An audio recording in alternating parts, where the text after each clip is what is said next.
GeoGebra, j'ai justement représenté un diagramme en bâtonnet où on a la loi binomiale qui est représentée pour toutes les valeurs prises par la variable. J'ai pris n qui vaut 5, j'ai pris p qui valait 0,5, donc p c'est la probabilité de succès. Donc je suis toujours dans le cas où je lance une pièce de monnaie 5 fois, c'est pour ça que j'ai pris n qui valait 5, et la probabilité d'avoir un succès, c'est-à-dire d'obtenir un pile, est de 1,5. Alors en rouge sur le graphique, vous voyez la probabilité d'avoir 3 succès. Donc K, c'est le nombre de succès ici. Et je vois que la probabilité, c'est 0,3125, c'est en fait le 5/16e. Quand je regarde toutes les probabilités de succès, donc obtenir 0 succès, c'est 1 sur 32. Donc on l'a ici à gauche en 0. C'est la même chose que d'obtenir 5 succès.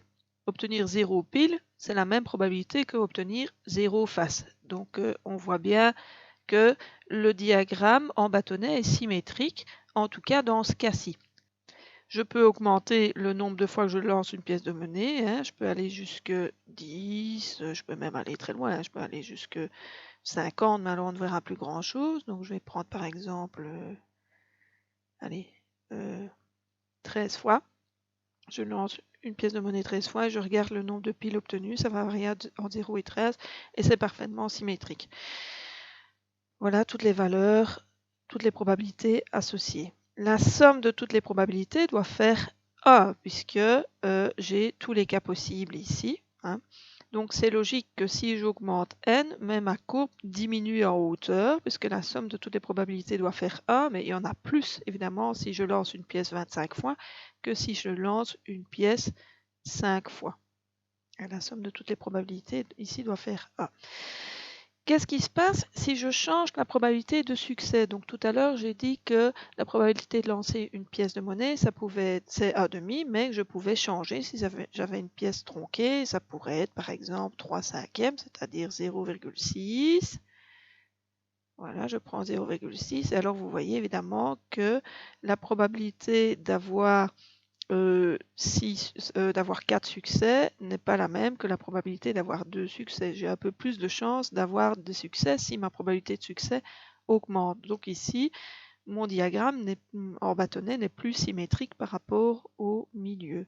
On le voit mieux si je lance ma pièce de monnaie encore plus de fois. Donc je vais la lancer par exemple 10 fois. 10. Et je vais prendre une probabilité de succès encore plus grande. Je vais prendre une probabilité de 70%. Et on voit bien que le diagramme n'est plus du tout symétrique, hein. Donc j'ai une courbe qui change. On voit doucement se dessiner la définition d'une loi binomiale. Donc quand est-ce qu'on va avoir une variable aléatoire qui suit une loi binomiale? Bien qu'on va répéter un certain nombre de fois, que j'appelle n, une expérience qui n'a que 2 issues possibles. Je vais les appeler succès et échec. Donc par exemple obtenir pile ou obtenir face, qui est l'échec dans le cas où on lance une pièce, ou obtenir le nombre 2 et ne pas obtenir le nombre 2 quand on lance par exemple un dé. Donc on répète cette expérience n fois.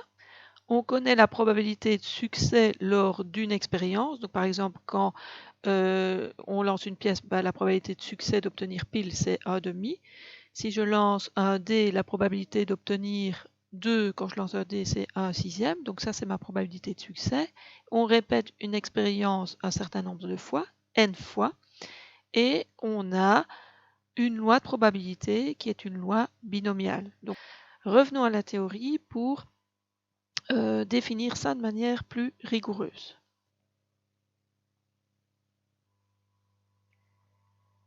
Pour définir la loi binomiale, il faut d'abord que je définisse ce qu'est une épreuve de Bernoulli. Une épreuve de Bernoulli est une expérience aléatoire ne comportant que 2 issues, l'une appelée succès et l'autre échec. C'est bien ce qu'on a quand on lance une pièce de monnaie ou quand on lance un dé et qu'on veut obtenir un résultat bien précis. Lorsqu'une épreuve de Bernoulli est répétée plusieurs fois de telle manière que le résultat d'une épreuve ne dépend pas du résultat des épreuves précédentes, on parle alors de schéma de Bernoulli. Quand je lance une pièce de monnaie plusieurs fois, la probabilité que je tombe sur pile ne dépend pas de ce que j'ai obtenu la fois précédente. C'est ça qu'on appelle un schéma de Bernoulli.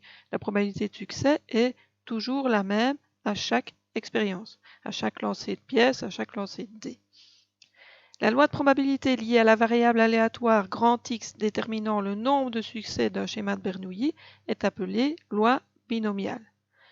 Dans le cas de schéma de Bernoulli à n épreuves, si l'on note P la probabilité d'un succès et Q la probabilité d'un échec, donc si on connaît la probabilité de succès, fatalement on connaît la probabilité d'échec puisque la somme vaut 1. Alors, la probabilité d'obtenir K succès, ça va être CKN, P exposant K et Q exposant N-K. Pourquoi? CKN, c'est le nombre de façons d'obtenir K succès parmi N sans tenir compte de l'ordre. P exposant K, c'est la probabilité d'obtenir K succès. Et Q exposant N-K, c'est la probabilité d'obtenir N-K échec. Puisqu'en total, il faut K succès et N-K échec. Alors on peut démontrer que dans ce cas-là, dans le cas d'une loi binomiale, dans le cas de toutes les lois binomiales, l'espérance mathématique c'est N fois P. C'est logique que si je lance une pièce 5 fois, en moyenne, combien de fois je vais obtenir pile? N, c'est-à-dire 5 fois 1,5, donc 2,5. Je vais obtenir en moyenne 2,5 piles si je lance une pièce 5 fois. La variance sera égale à n fois p fois q, et donc l'écart type, qui est la racine carrée de la variance, ce sera racine de n fois p fois q. Alors ces formules-là, on ne les démontre pas en secondaire, mais à titre d'information, j'ai quand même fait la démonstration ci-dessous de l'espérance mathématique. Ça peut toujours vous servir dans le supérieur. Je rappelle que dans le supérieur, il y a énormément de fois le cours de probabilité qui peut intervenir. Alors avant de faire la démonstration, je rappelle donc que la probabilité d'avoir 3 succès quand on lançait la pièce de monnaie 5 fois, on avait trouvé que c'était 5 16e. Comment avait-on fait? On avait utilisé la formule du dessus, donc c'était C3A 5, 3 succès parmi 5, fois 1,5 exposant 3, fois 1,5 exposant 2. Dans le cas de la pièce de monnaie, la probabilité de succès et d'échec était la même. Alors je reviens à la démonstration de l'espérance mathématique, qui va donner la moyenne si on essaye de répéter plusieurs fois, enfin un grand nombre de fois l'expérience. Pour pouvoir démontrer ça, on a besoin de la formule du binôme de Newton.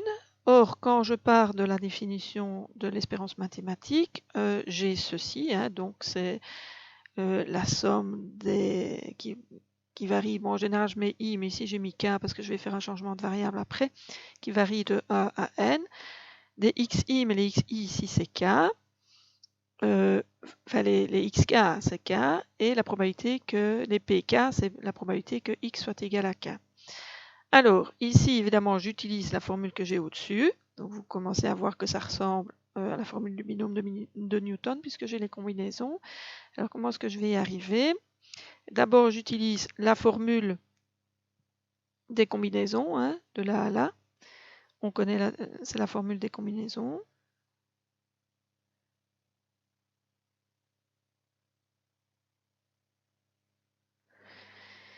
CKN, c'est factoriel de n sur factoriel de k fois factoriel de n moins k. Et puis, qu'est-ce que j'ai fait de cette ligne-ci à cette ligne-là? J'ai simplifié le k et le factoriel de k. Comment est-ce que je peux faire ça? Tout simplement parce que, on l'a déjà vu plusieurs fois, factoriel de k, c'est la même chose que k fois factoriel de k moins 1. Et c'est ça que j'utilise pour simplifier ici. Puis dans la ligne suivante, qu'est-ce que j'ai fait? J'ai mis un n et un p en évidence. Alors d'où viennent-ils? Le factoriel de n, c'est en fait n fois factoriel de n moins 1. Donc ça me permet de mettre un n en évidence et à la place d'écrire factoriel de n ici, écrire factoriel de n moins 1. Et puis alors j'ai p exposant k, et p exposant k, c'est la même chose que p fois p exposant k moins 1. Donc c'est comme ça que je peux sortir un P. Pourquoi est-ce que j'essaye de sortir un N et un P? Parce que j'essaye de démontrer que l'espérance mathématique, ça va être N fois P. Donc il me reste encore à démontrer que tout ce bazar-là, ça vaut 1. Alors comment fait-on? On fait un changement de variable. Donc j'appelle I qui est égal à K moins 1. Donc à la place de factoriel de K moins 1, ici je vais écrire factoriel de I. Si i est égal à k-1, ben ma somme elle va varier de i qui vaut 0 jusqu'à n-1. Alors à la place de n-k, je vais écrire n moins k, ça va être i plus 1, donc ça va me faire n moins, entre parenthèses, i plus 1, donc ça me fait n moins 1 moins i. Voilà, à la place de k-1, j'écris i, à la place de n-k, j'écris n moins 1 moins i. Et donc j'obtiens ceci. Ceci, je vais utiliser une couleur, tout ça, c'est en fait la combinaison ici écrite en dessous. Et donc j'arrive à ma formule du binôme de Newton, puisque j'ai une somme qui varie de 0 à n-1, j'ai les Cn-1i, j'ai une première valeur exposant i et la deuxième valeur exposant n-1 moins i. Donc, par la formule du binôme de Newton, c'est égal à P plus A moins P. Et P plus A moins P, ça fait A. Donc, voilà la démonstration. Voilà pour la théorie sur la loi binomiale. Que peut-on encore en dire? Bon, là, ici, dans le cours, j'ai mis quelques exemples de loi binomiale où j'ai changé n et p. Comme ça, vous voyez à quoi ressemblent les distributions de probabilité. Bon, je l'ai montré avec GeoGebra tout à l'heure. L'histoire du lancer de pièces, on peut le modéliser aussi grâce à la planche de Galton. Alors, ça correspond à quoi la planche de Galton? Je vais vous le montrer. Il y a une version nette, donc je vais espérer qu'elle va s'ouvrir.